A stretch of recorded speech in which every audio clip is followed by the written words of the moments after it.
Jaya Radha Madhava Kunja Bihari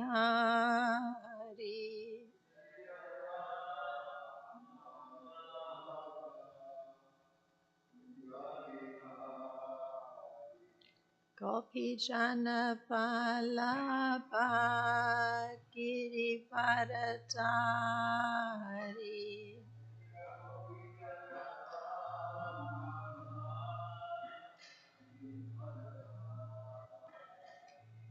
Yasodanandana Braja Janaranjana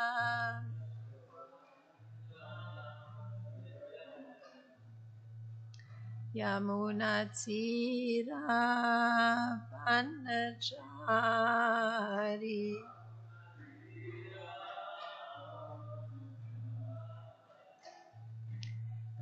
Jaya Radha Madhava Kunja Bihari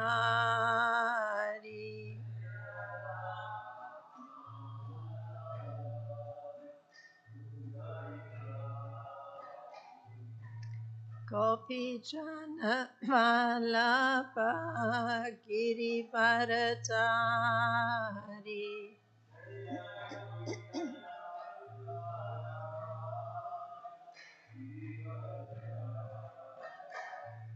Yasodanandana Braja Janaranjana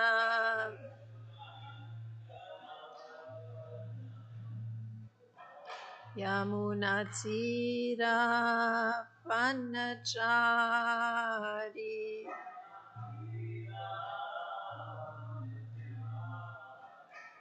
Jaya Radha Madhava Kunja Bihari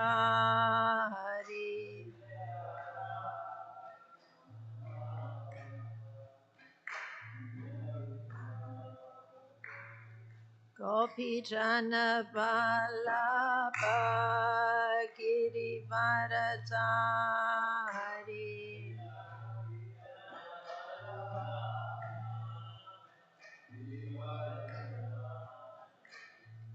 Yasodanandana Braja Janaranjana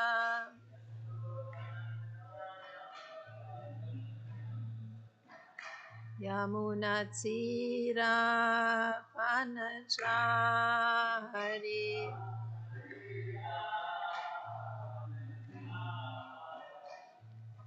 Hare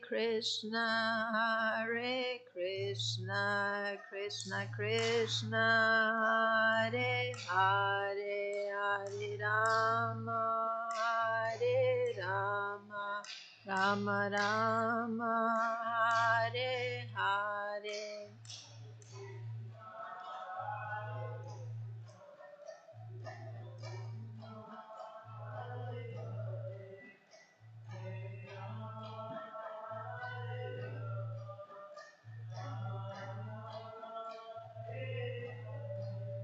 Hare Krishna, Krishna Krishna, Hare Hare, Hare Rama,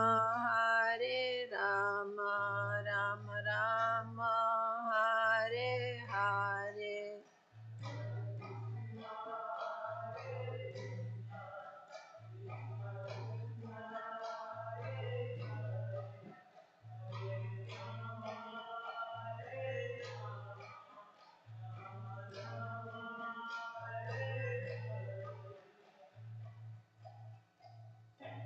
Kishore Kishori ki jai, Jagannath Baladev Subhadra Marani ki jai, Gonitai ki jai, Srila Prabhupada ki jai.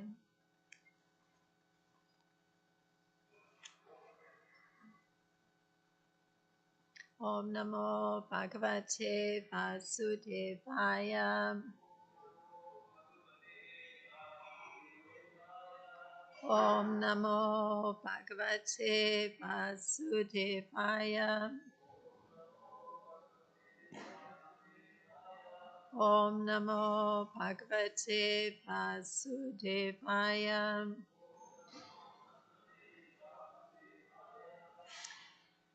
So this morning we're reading from Canto 10, chapter 60, and there's one text, text 24.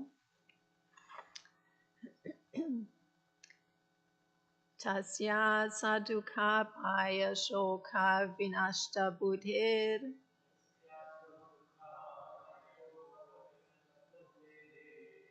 hastan shlatat valayatso vyajanam papatyam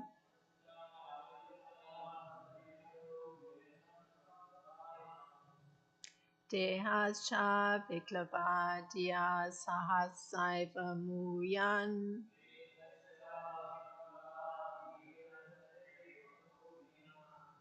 Rambe vavayu vihato pravikriya keshan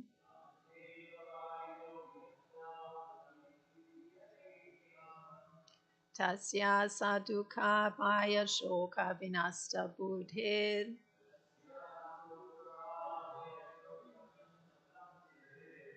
Hastan shlatad valayato vyajanam papatyam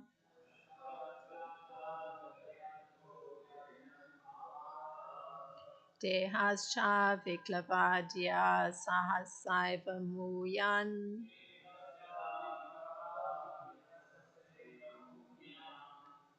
Rambe vavayu vihato pravikirya keshan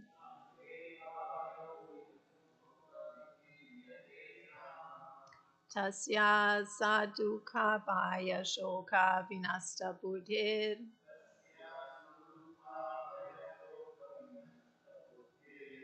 Hastan shlatat valayato vijayanam papatya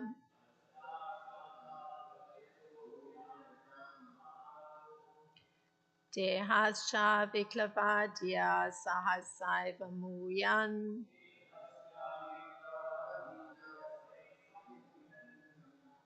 Rambe vavayu vihato pravikirya keshan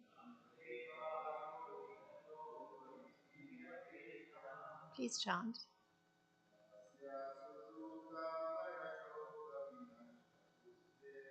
Tasya sadukha paya shoka vinasta buddhir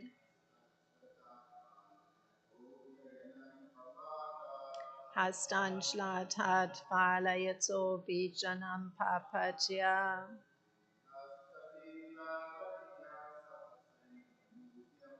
Dehasad viklavadya sahasaiva muyan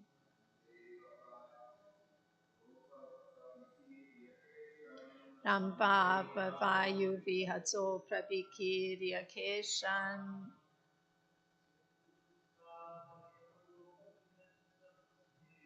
Tasya sadukha paya shoka vinasta buddhir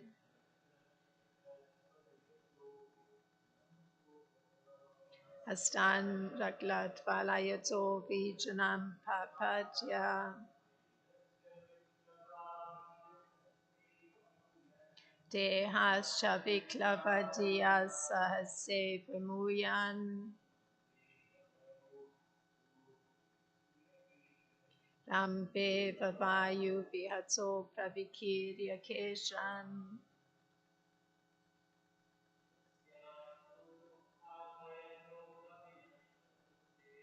Tasya sadukha payasoka vinashta buddhe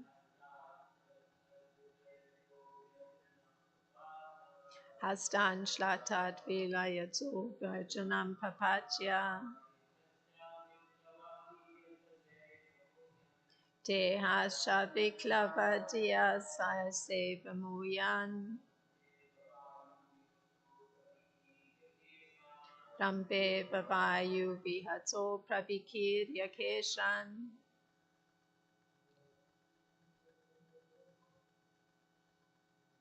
Tasya sadukha payashoka vinasta buddhir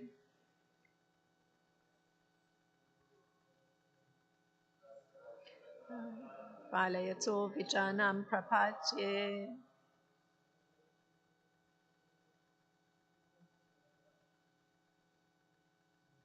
Dehasya viklavadya sahaseva muyan.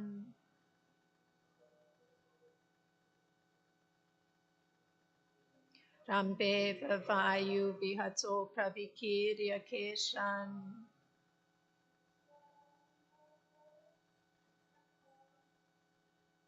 Tasya sadukha paya shoka vinasta buddhir.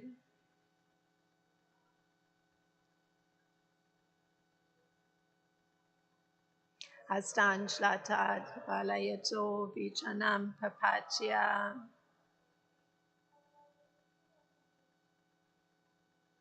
Dehasya viklavadya muyan.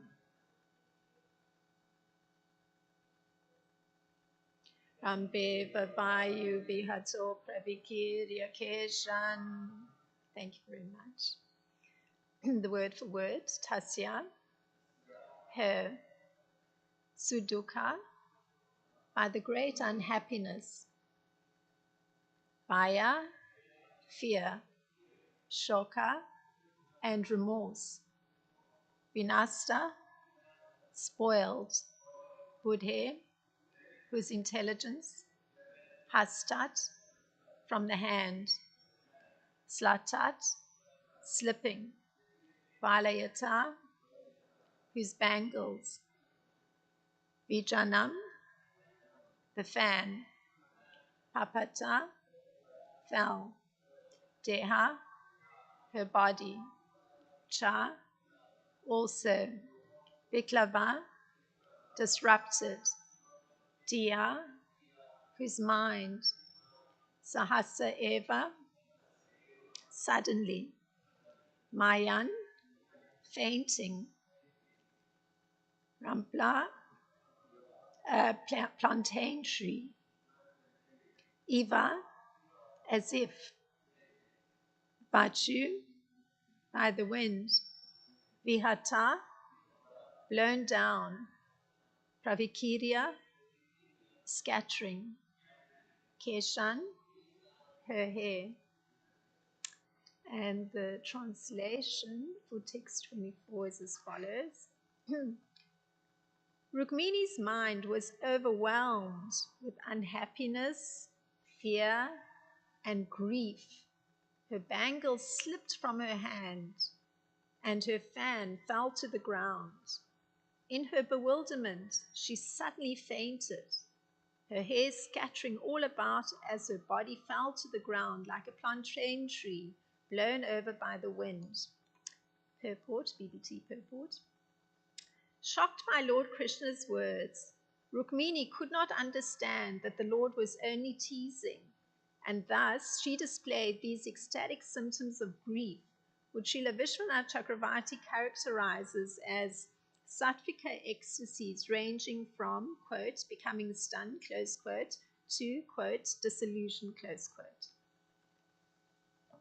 Om Jnanatimirandasya Gnanajana Shlakaya Chakshurunmilitam Yena Tasmai Shri Gurave Namaha Shri Chaitanya Manopistam Stapitam Yena Bhutale Swayam Rupa Kadamayam Dadati Swapadantikam Vandeham Shri Guru Shri Yuta Padakamalam Shri Guru Vaishnavamscha Shri Rupam Sagrajatam Sahagana Ragutam Vitam Sajivam Sadvaitam Savadutam Parijana Saitam Krishna Chaitanya Devam Shri Radha Krishna Padasahagana Lalita Shri Vishaka Vitamscha Hey Krishna Karuna Sindhu Dina Bando Jagat Pate Gopesha Gopika Kanta Radha Kanta Namostute Tapta Kanchana Gorangi Radhe Vrindavaneshwari Vrishabhanu Sute Devi Pranamami Hari Priya Panchakalpa Tarubhyascha Kripa Sindhu Vedacha Patitanam Pavanebhyo Vaishnebhyo Namo Namaha Namo Vishnu Padaya Krishna Prasthaya Bhutale Shrimati Ramapada Swami iti namine Namam Vishnu Padaya Krishna Prasthaya Bhutale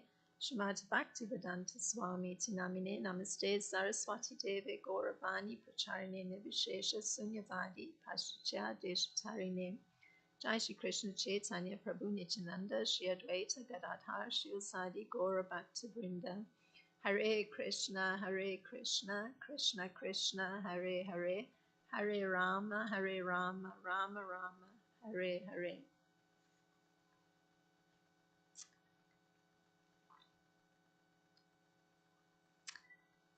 So drawing on Srila Vishwanath Chakravarti Thakur's commentary, I'm going to go through it somewhat slowly, piece by piece.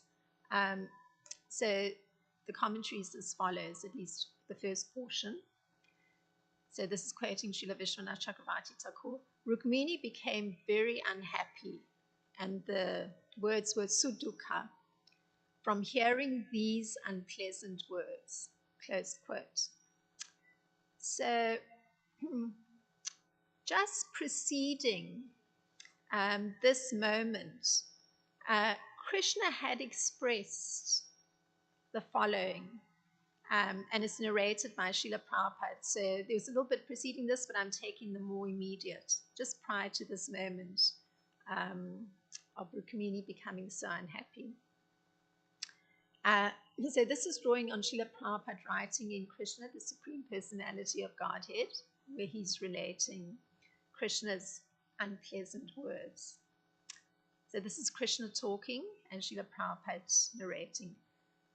The poorer class of men may have some interest in me, but rich men have no interest. I think, therefore, that your selection of me was not very intelligent. You appear very intelligent, trained by your father and brother, but ultimately you have made a great mistake in selecting your life's companion. Close quote. And continuing. So Krishna is still talking. But there is no harm. The mistake can still be rectified. And it is better late than never. You are at liberty to select a suitable husband who's actually an equal to you in opulence, family traditions, wealth, beauty, education, in all respects. Whatever mistake you may have made may be forgotten. Now you may chalk out your own lucrative path of life. Usually a person does not establish a marital relationship with a person who's either higher or lower than his position. My dear daughter of the king of Vidarbha, I think you did not consider very sagaciously before your marriage. Thus, you made a wrong selection by choosing me as your husband. You mistakenly heard about me, about my having very exalted character, although factually I was nothing more than a beggar. Without seeing me and my actual position, simply by hearing about me, you selected me as your husband. This was not very rightly done. Therefore, since it is better late than never, I advise you to now select one of the great Kshatriya princes and accept him as your life's companion, and you may reject me. Close quote. And continues. Krishna talking, so still Srila Prabhupada narrating in Krishna book. So Krishna's going through a whole reasoning process. After all, you have to prepare yourself for your next life. I therefore advise that you select someone who can help you in both this life and the next, for I am completely unable to help. My dear beautiful princess, you know that all the members of the princely order, including Shishupal, Shalya, Jarasandha, Dantavakra, and even your elder brother Rukmi, are my enemies. They do not like me at all. They hate me from the core of their hearts. All these princes were very much puffed up with their worldly possessions and did not care a fig for anyone who came before them. In order to teach them some lessons, I agreed to kidnap you according to your desires. Otherwise, I actually have no love for you, although you loved me even before the marriage. So this is all Krishna talking. Krishna continuing. As I've already explained, I'm not very much interested in family life or love between husband and wife. By nature, I'm not very fond of family life, of wife, children, home, and opulences. As my devotees are always neglectful of all these worldly possessions, I'm also like that. Actually, I am interested in self-realization. That gives me pleasure, and not this family life. So that is Krishna's words to Rukmini that she considered extremely unpleasant. And there's an effect from hearing these words. I mean, words that are telling her she's made an error in her choice of Krishna as a husband. Words that are telling her that actually he's not even interested in family life. He prefers self-realization. And he's also saying to her, you've made this mistake by choosing me, and there's still time to correct this mistake. And I advise you, if you want to help yourself, to select one of the other princes, and you can just reject me. This is what Krishna is telling Rukmini. So, Srila Vishwanath Chakravarti Thakur in his commentary, he continues. So this is the next part of his commentary. We first heard that Rukmini became extremely unhappy hearing these unpleasant words. Then Srila Vishwanath Chakravarti Thakur in his commentary is continuing. This is him talking. She became fearful, and the word is there, bhaya, that Krishna might leave her. And due to this fear and sadness, Rukmini then became remorseful. And that's the shoka. So the particular state of the devotee who is solely attracted to the Lord, as was Rukmini, is one where any future considerations, and that's what Krishna is looking at, these future considerations, he put it, being helped in this life and in the next life, are seen in this way. So this is regularly how a very devoted or singularly devoted to Lord Krishna devotee is considering something in the future.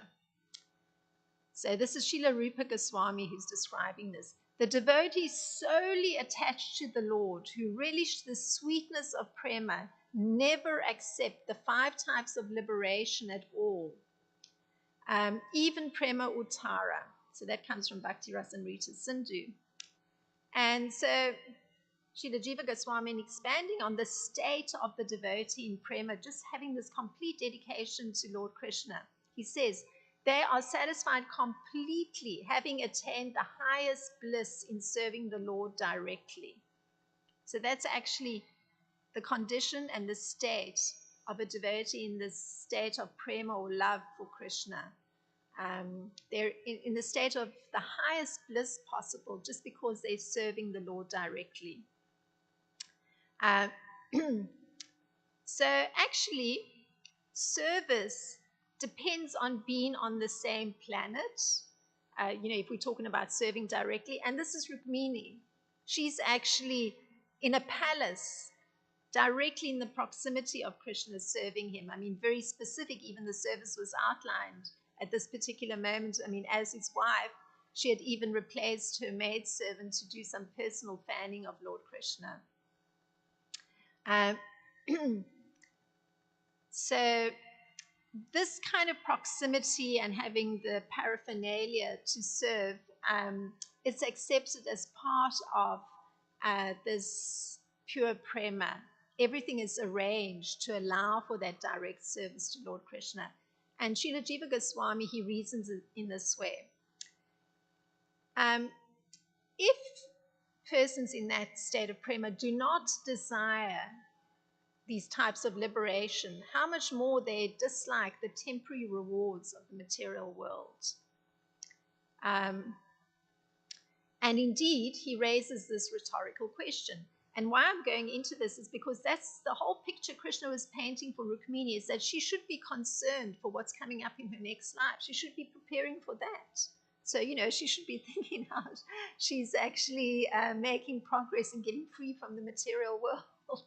But we're hearing that actually the state of somebody in prema is one that they don't care for any kind of liberation. They're already not even caring for rewards in the material world. The state of mind, the state of focus is purely on serving Lord Krishna. and so Srila Jiva Goswami, he raises this rhetorical question. How could they desire such things? And it is a rhetorical question because clearly what we're hearing is that the actual state of somebody in prema is the state of such extreme bliss that, what's the necessity to talk about material rewards or thinking about becoming free from suffering in material life? That's liberation, liberation from suffering. So indeed, how could they desire such things? What would be the need? They're already in a different, you could say, state of existence. So in the current circumstance, Srila Prabhupada writes, and this is Srila Prabhupada explaining that Krishna was proposing that Rukmini divorce him. And this was at a time when Rukmini had many grown-up children. So this is when this is taking place. It's after many years of marriage. The children are already grown up. And this is what Krishna is proposing. And so, of course, Krishna's proposition appeared to be something unexpected. I mean, it's very unexpected. Both from this, if you consider the state of prema that Rukmini is in, singularly devoted to Lord Krishna, and from the point of view of Vedic culture, because there's no such thing as separation of husband and wife by divorce. So the effect on Rukmini is one, and this is Srila Prabhupada explaining, her anxiety was increasing more and more at the thought of separation from Krishna, because that's what he's suggesting, that's what he's indicating, and just the thought was just arousing greater and greater anxiety in her. So the question raised by Srila Jiva Goswami is that it was not possible for Krishna to give Rukmini up, since they had sons and daughters together. So why did Rukmini not think of this at all? Because you don't hear her giving consideration, rational consideration, this doesn't make sense, dismissing it. You don't hear that. So why did she not think of this? That actually is somewhat nonsensical what Krishna's proposing. Because by culture, it's not a possibility that they separate. And also, just in terms of her actual state of existence, there's no other reality for her. It's merely that one of loving Krishna singularly and serving him directly. So the response to this question is that she lost discrimination because she lost all intelligence. So that's the answer given to this query. So quoting from Srila Vishwanath Chakravarti Thakur, the next part of his commentary, he says, her intelligence thus destroyed, Rukmini could not understand that Krishna was only joking. So this is a very interesting thing. So obviously we have to look at, how is it that you lose all intelligence? Why is it that you're not able to discriminate when, something's coming your way if you're in the state of prema? So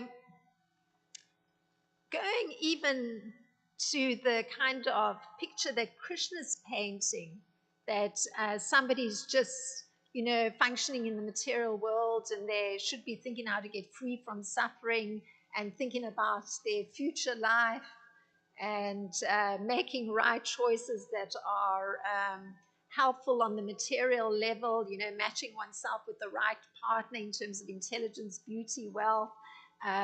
Also thinking that one wants to progress in one's religious life.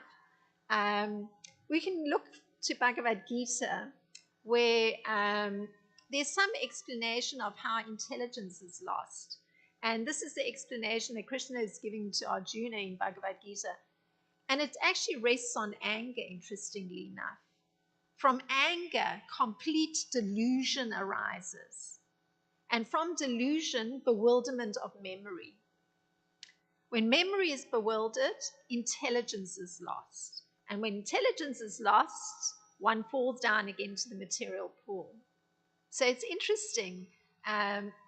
If this picture that Krishna was painting, as though it was Rukmini's reality, the very thing he's looking for from Rukmini, anger, if it were just a regular material situation where, somebody's having a material relationship and there's pious activities that are allowing for progress on a piety level, then it would be anger that would be causing some sort of delusion where one can't think clearly. And because, one's memory goes, one's not actually able to draw on one's memory bank to try and discriminate what one's hearing in the present. Okay, based on what I know, how can I apply it in this situation and let me think clearly? Is this accurate? Isn't it accurate? What's the choice I should or shouldn't make? So intelligence goes, and it hinges on anger. And then one really plunges into just some delusional state, and it's called the material pool. So even if one's consciousness was a little bit elevated, it really goes down. So that's Bhagavad Gita 264. But in this description of the loss of intelligence, the reference is to persons who, the one I just described, it's to persons who are following a path of artificial renunciation. So it means that even a slight agitation of the mind pulls the person back into the pool of material existence. So even somebody may be coming to the point of somewhat getting free from all the suffering in the material world, rising to the point of liberation from material existence, still they'll fall down again because they don't have the support in loving devotional service. So this is what Srila Prabhupada attributes it to. So just a little bit of agitation of the mind, a bit of anger brings one's consciousness right down. So if one were to look at the nature of this support, because this is the fundamental thing that distinguishes a regular situation, which Krishna was sort of trying to paint that Rukmini was in, regular material existence, and then looking at what is that thing that distinguishes that situation from actually one who's on a progressive spiritual path where one is trying to have this single-pointed devotion and attention on Lord Krishna. And Srila Prabhupada's pointing that thing that keeps the mind in order, the intelligence working properly, is actually that there's some sort of support that comes in devotional service. And so we're going to look at what is the nature of the support.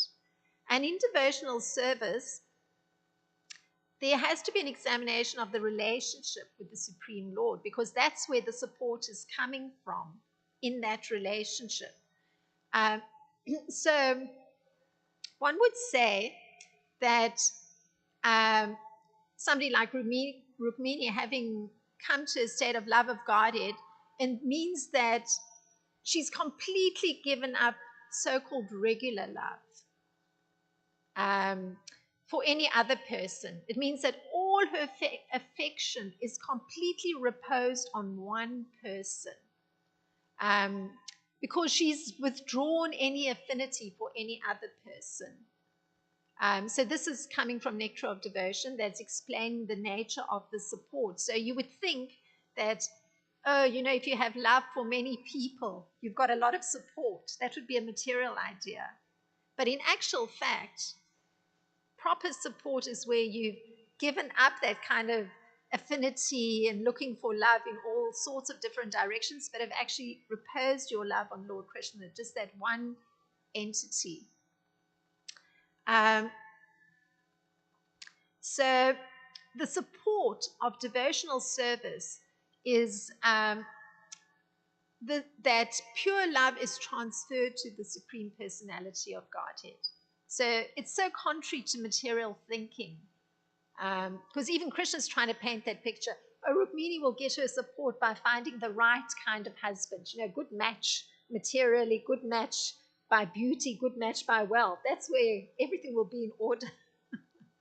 But it's actually not the case, because we heard from Bhagavad Gita that the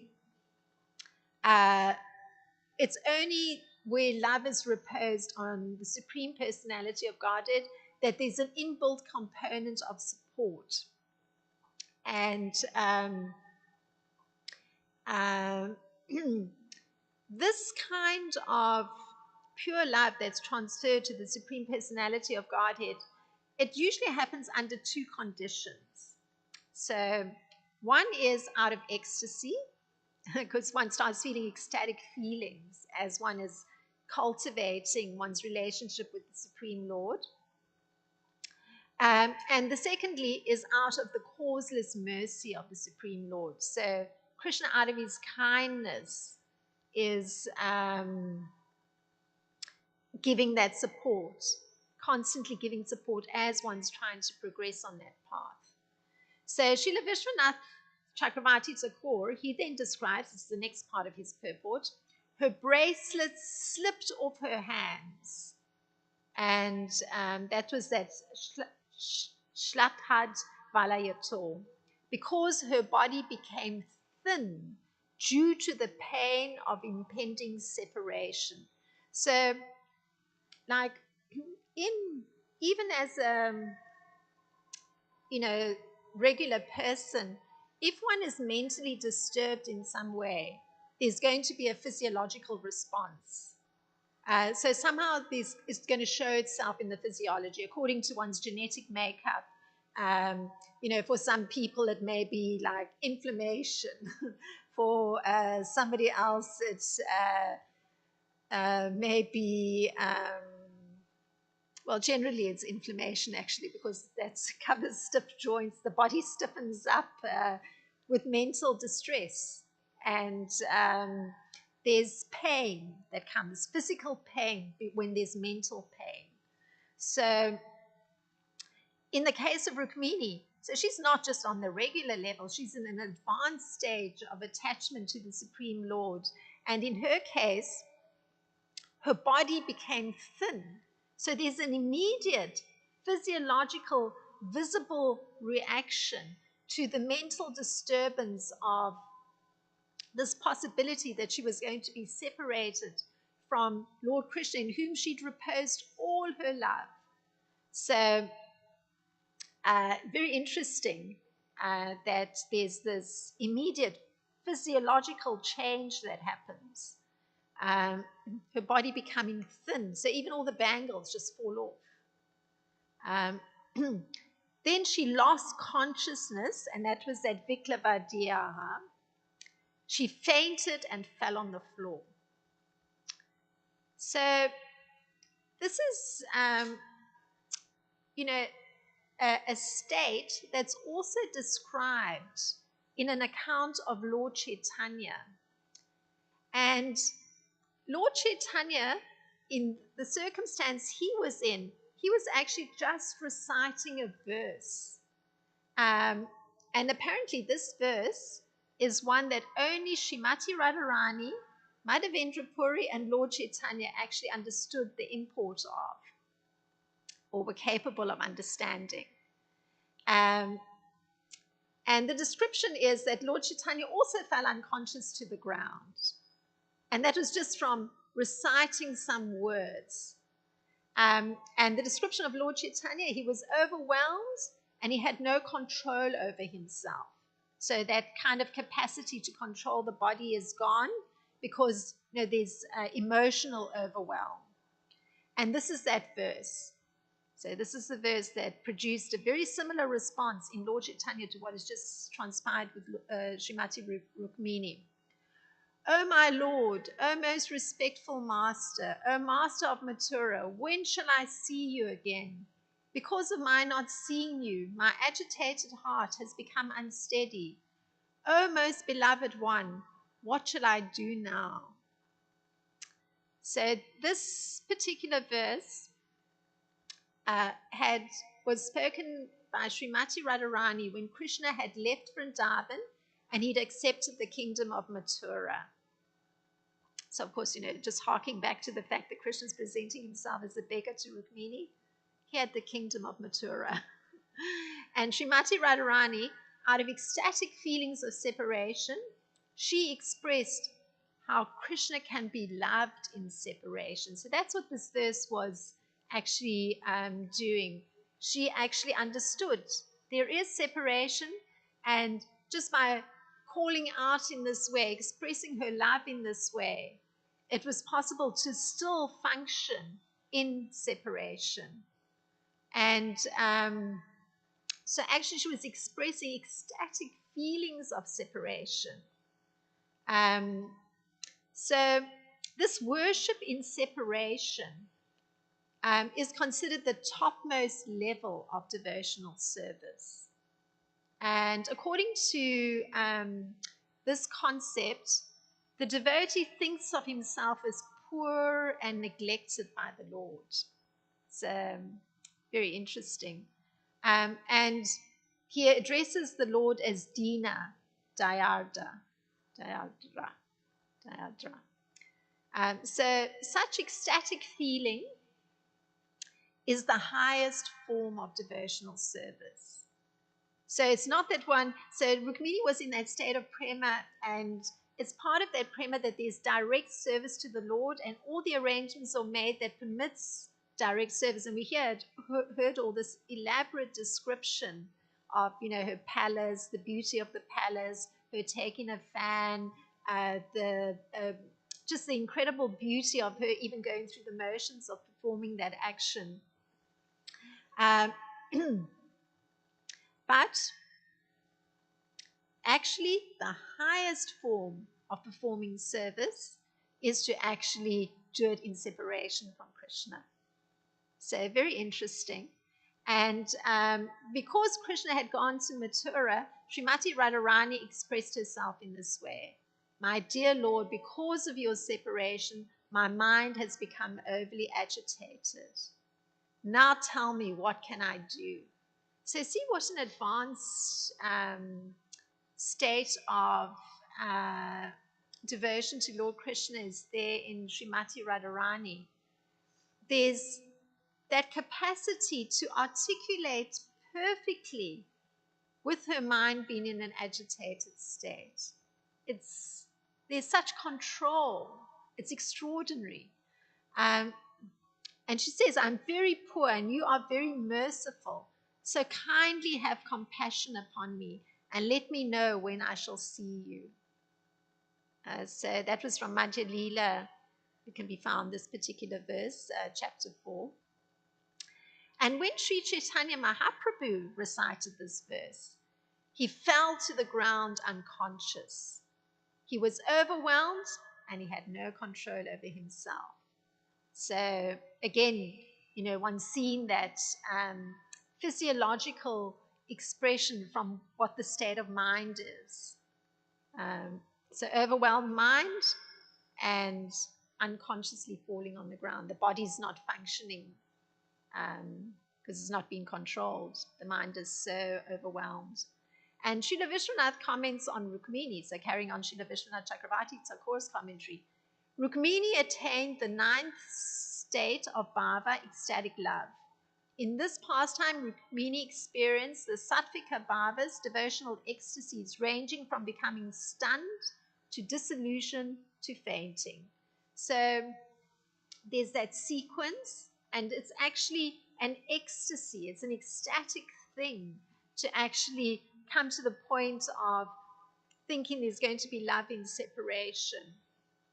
And in her case, it was becoming stunned.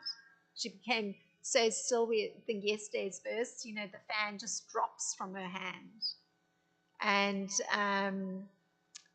And today it's this fainting, dissolution and fainting. And this is very similar to Lord Chaitanya Mahaprabhu, who's also described as falling to the ground in ecstatic love. There's other symptoms of ecstatic love that are explained, and this was how it was explained for Lord Chaitanya. There was trembling, perspiration, jubilant tears, shock, fading of the bodily luster, disappointment, moroseness, loss of memory, pride, joy, and humility. So just harking back to the Bhagavad Gita of, the more regular situation where a person is aspiring on a religious path or a spiritual path, how there's loss of memory is interconnected with anger. In this case, it goes along with a whole host of other emotions. There's disappointment, there's a feeling of moroseness, but there's also joy. So how you combine it is very interesting. The moroseness and the joy go together, and there's this feeling of humility. So there's no pride in the picture, because anger is usually interconnected with pride, and that was discussed in yesterday's class. So Srila Prabhupada explains that the loss of memory that's been brought about by severe shock due to separation from the beloved is interconnected with these other feelings. And in that state of mind, Srila Prabhupada writes, and this is in Bhakti Rasamrita Sindhu, that one loses all concern for loss or gain, for hearing or seeing, as well as all other considerations. So internally, there's no consideration of, what am I going to gain? What am I going to lose? So that's not there. And also externally, there's no concern for hearing anymore, seeing anymore, using one's senses. So you can see the close relationship with the state of mind and the physiological response. So this marks and this is the sort of concluding remark, that this marks the preliminary appearance of illusion. So for Rukmini, her memory became puzzled, and this is how Srila Vishwanath puts it, her memory became puzzled, and she lost all consciousness. So remember, she could draw from her memory, I've got grown-up children. Many years have passed. What is Krishna talking about? He's suggesting I now go to one of those princes way back at the initial time when the marriage was supposed to happen. So it's said that her memory became puzzled and she lost all consciousness. And that her nicely combed hair scattered here and there, and she fell down straight like a banana tree cut down by a whirlwind. So Krishna's words were ultimately a whirlwind. So it produced that extreme unhappiness, and it's got reflected in her body actually then just toppling over. But recall again that it's actually also there's symptoms of ecstasy that go along with this, the internal ecstasy, because it's still that she's in a state that her entire existence is connected to Lord Krishna. That's where she's reposed her love. So these were some thoughts, as best as I could put it, on an area that I don't have experience of, but just looking at it. So if there's anything that's come to mind from hearing and somebody would like to comment or look further at something. Thanks, Krishnarcana. That sequence that you quoted from the Bhagavad Gita, that is in the second chapter, that give you the sequence of how one's from engaging or contemplating, that's how I say, by contemplating the objects of the senses. Oh yeah, that's the previous verse, yes. Yes, then it comes to fall down, from one thing to another that ends into the pool of material existence. So it's quite something when you see that some similar sequence, but that have an opposite result, and you have to do with how the objects that we are directing our attention or focusing our direct engagement like that. You mentioned in the case of these perfected devotees that their full focus is on Krishna. In the Bhagavad Gita, then it says that by by by contemplating the objects of the senses, meaning in this case material objects, one develops an attachment. So in the other case, by focusing on Krishna, they develop the attachment towards Krishna.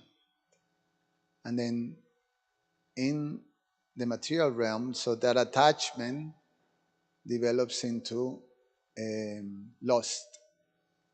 So from attachment, then lust.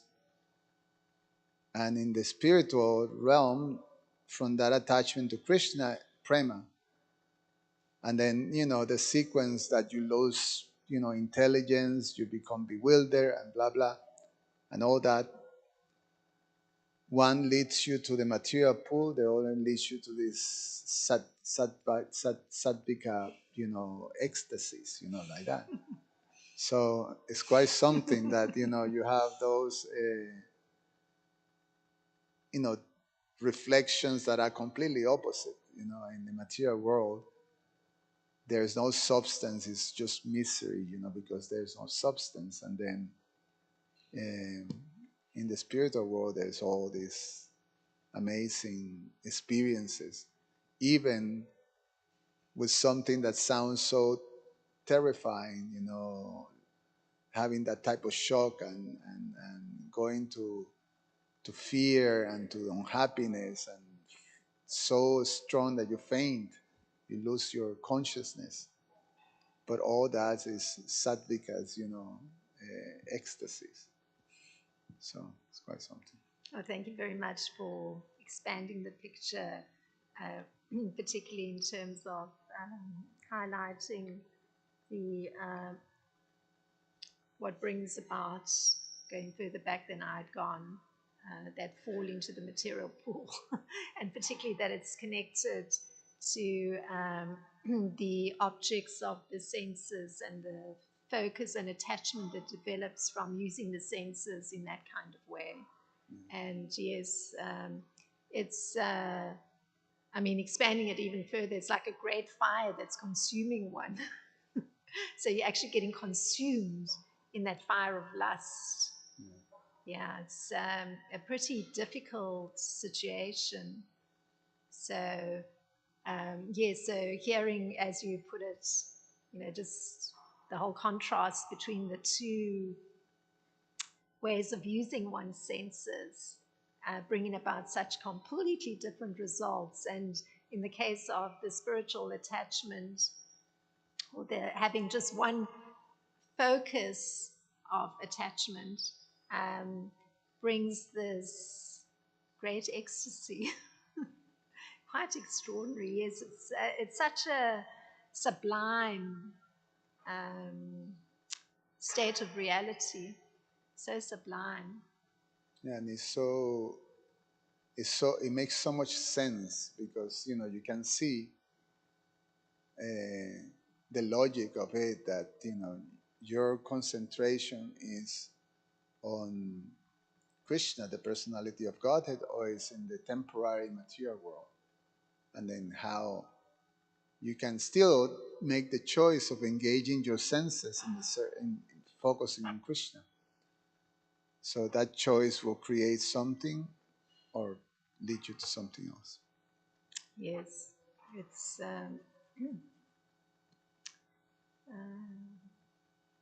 a very profound choice, actually. Very profound choice. And of course, Krishna was being somewhat humorous. He was trying to paint that material picture. And for somebody, in that state of complete love like Rukmini, hearing the material picture, but translating it and looking at it through the filter of love for Krishna, it's also not been it's just considered unpleasant what he's saying. But if one is indeed in that material state where, you know, you are actually doing calculations of what's going to benefit you the most, you know, and who's going to be the ideal marriage partner, and how, you know, the matching should be perfect, and that somehow this is going to guarantee, you know, a perfect life. Well, just that thing of the attachment being wrong is going to cause and the senses being reposed in the wrong way is going to inevitably include that component of frustration, and hence anger and all the problems that happen with intelligence going out of the window regularly. So, yeah. Let's go and pass another one, and then I pass the mic. Good. There's also something that we have to, you know, it's not easy to understand, but we have to sort of, you know, accept it. The fact that Krishna and Rukmini and Satyabhama, all these, you know, the queens of Krishna, and also the gopis, they don't have a material bodies. They are they're Shakti Tattvas, or they're expansions of the energies of the Lord. So there's no physicality, although there's a form, and but you know, nevertheless, there's all these transformations of the body that comes from from this type of thing. Yes. So perhaps I should say